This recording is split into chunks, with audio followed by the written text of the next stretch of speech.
उस रात दुनिया पर एक अजीब सी खामोशी उतर आई थी।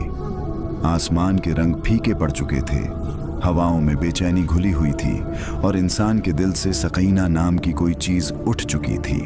धरती पर जो रोशनी कभी इंसाफ की तरह फैली रहती थी, अब वो बस शहरों की टूटी सड़कों, बंद घरों के पीछे और जालिमों की परछाइयों में कहीं खो चुकी थी। लोग एक दूसरे को पहचानते तो थे, मगर भरोसा किसी पर नहीं था। दौलत बढ़ गई थी, मगर दिल सूख गए थे। भौतिक चीजों का तूफान इंसान की रूह को बेरहम अंदाज में नोच रहा था। हर जाति, हर मुल्क, हर मजहब के लोग एक ही दर्द में सिमटते जा रहे थे। सुकून कहाँ है? लेकिन सुकून तो धरती से बहुत पहले रुखसत हो चुका था। माँओं की दुआएं कमजोर हो गईं, बच्चों के दिलों से हया उठ गई, मर्दों की सोच से गैरत मिटती जा रही थी।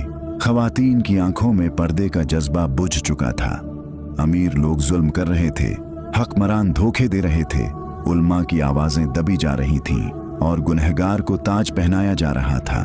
हर जुबान एक ही शिकायत कर रही थी, ये कैसी दुनिया बन गई है। जैसे धरती पुकार रही थी कि ऐ इंसान, तूने खुद अपने हाथों से अपनी तबाही लिख दी है। फसाद आम हो चुका था।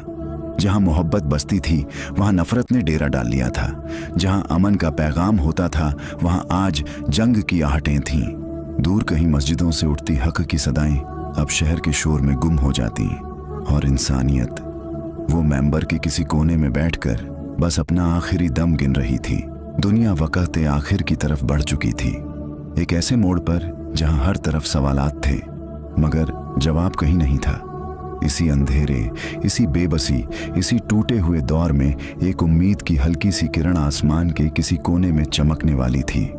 क्योंकि जब जुल्म अपने चरम पर पहुंच जाता है तो रहमत की कश्ती रवाना होती है, और ये वही दौर था जहां इंसानियत पुकार रही थी कि अब कोई आए जो दुनिया को इंसाफ का मतलब समझा दे।